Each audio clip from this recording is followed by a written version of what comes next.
Oke, baiklah. Assalamualaikum warahmatullahi wabarakatuh. Salam tandan berduri. Semoga teman-teman banyak rezekinya. Oke, hari ini kita panen lagi di sawit rawa ya teman-teman. Nah, yang mana si sawit rawa atau dari sawit sungai ini adalah terdiri antara sawit unggul dan si sawit abal-abal ya teman-teman. Nah, untuk sawit unggulnya 150 pokok dan sawit abal-abalnya adalah 200 pokok, jadi semuanya 300 pokok lebih ya teman-teman. Sini ya sekitar 3 hektar lebih, karena kita tanamnya banyak tanam rapat ya teman-teman. Nah, kalau untuk sawit ini kalau kita tanam rapat itu ya teman-teman, nanti dia akan cepat tinggi. Nah, teman-teman usahakan kalau nanam sawit itu sesuai standar saja ya teman-teman, sesuai standar. Karena untuk standar pelepas sawit itu sekarang adalah ada yang ukuran 4,5 meter, ada ukuran 5 meter dan ukuran 6 meter ya teman-teman. Nah, seperti itu. Nah, untuk ukuran 6 meter ini usahakan 9,5. Nah, untuk ukuran 5 meter usahakan 8,5, paling pendek ya teman-teman. Nah, untuk ukuran 4,5 bisa 7,5 atau 8 ya bisa. Nah, seperti itu kalau mau maksimal. Kalau mau yang agak renggang ya tidak masalah teman-teman. Terserah teman-teman untuk penanaman sawit ini. Tidak ada patokan ya. Patokannya cuma segitu saja. Nah, ini kita lihat buahnya untuk si sawit abal-abal dan sawit unggul. Ini sawit unggul nih.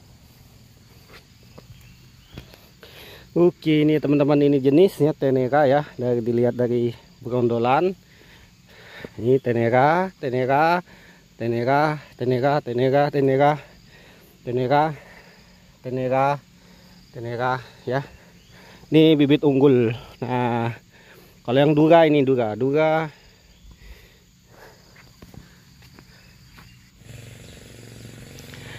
Nah, untuk si sawit abal-abal dan sawit unggul ini kalau kita tanam, karena saya menanam sawit unggul unggul ini coba 150 pokok dan sawit abal-abal ini 1.500 pokok. Untuk treknya katanya kata orang untuk si sawit abal-abal ini treknya panjang apa macam. Kalau di saya itu tergantung pupuk dan perawatannya saja ya teman-teman. Kalau pupuknya bagus dia treknya ya nggak lama ya teman-teman, sebentarnya sudah keluar buah. Sebenarnya semuanya tergantung pupuknya sebenarnya sawit ini. Yang penting nanam sawit abal-abal ini yang penting ya bisa berbuah dulu, jangan kena yang sawit jantan kita pelihara. Nah, itu yang salah teman-teman, karena di sini saya nanam sawit abal-abal ini banyak, ternyata hasilnya teman-teman bisa lihat di video-video saya nggak ada hasilnya yang ngedrop sekali, kecuali pada saat kena musim kemarau memang ngedrop. Semua sawit pada musim kemarau ngedrop. Nah, itu tergantung pupuknya aja, dan penggunaan pupuk itu harus pupuk yang tepat ya teman-teman. Nah, untuk pegunungan, untuk pupuk yang tepat itu adalah pupuk urea teman-teman. Urea ini sangat penting. Fungsi urea itu yang pertama adalah pembentukan buah dan daun ya teman-teman, batang, akar. Nah, itu fungsi urea. Terus fungsi NPK. NPK ini ada ureanya juga karena ada N-nya ya teman-teman. Nah, kemudian fosfat ini adalah untuk mengurangi asam tanah. Terus kalium. Kalium itu juga fungsinya sangat bagus ya teman-teman. Nah, misalkan teman-teman untuk penggunaan dolomit itu juga untuk menetralkan asam tanah dan untuk meningkatkan mengembalikan unsur-unsur yang ada di dalam tanah dan menetral asam yang paling utama ya teman-teman. Dan unsur-unsur dalam tanah itu seperti ini ya teman-teman. Kalau penggunaan dolomit ini sangat penting. Nah, ini dolomit ini bisa kita gunakan ya 2 tahun sekali atau 3 tahun sekali ya, tidak usah sering-sering kalau penggunaan dolomit. Nah, dolomit ini ada 2 jenis, adalah dolomit biasa dan ada petrocas. Petrocas ini ada pupuknya. Nah, dan harganya beda. Kalau dolomit 65.000 dan petrocas 75 kalau di tempat saya atau tempat teman-teman, karena di setiap wilayah harganya beda-beda.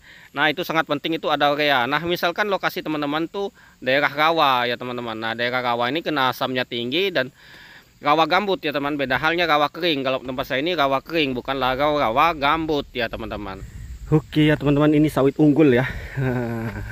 Kita lihat nanti timbangannya berapa ya. Ini full sawit unggul 1 hektar ya, 1,5 hektar ya, lebih, campur juga sama Dura ya.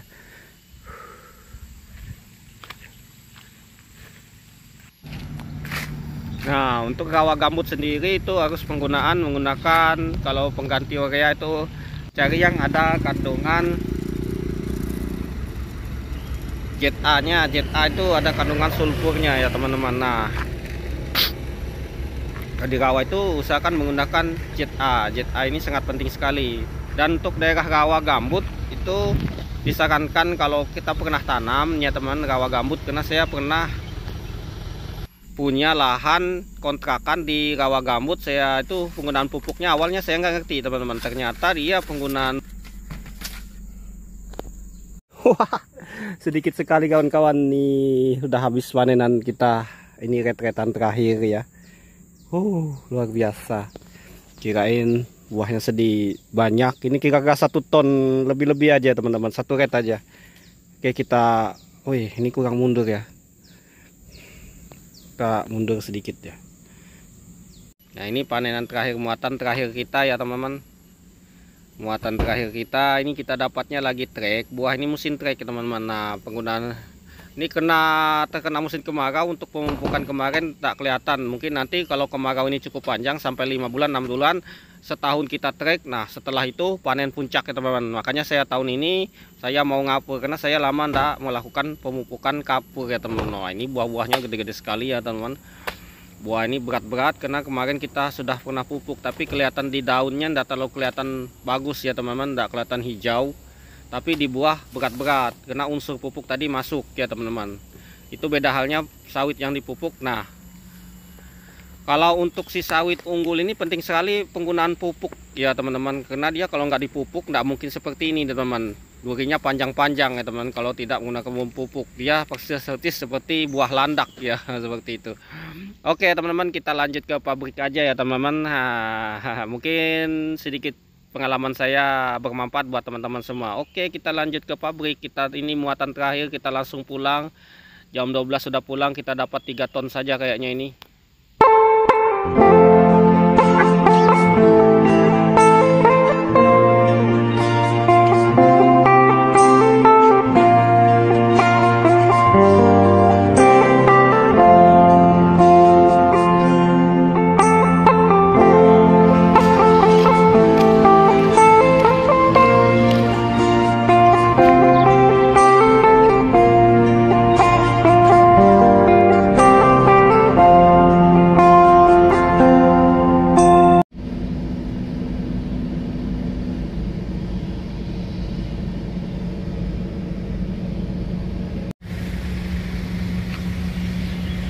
Saya diantarkan ya.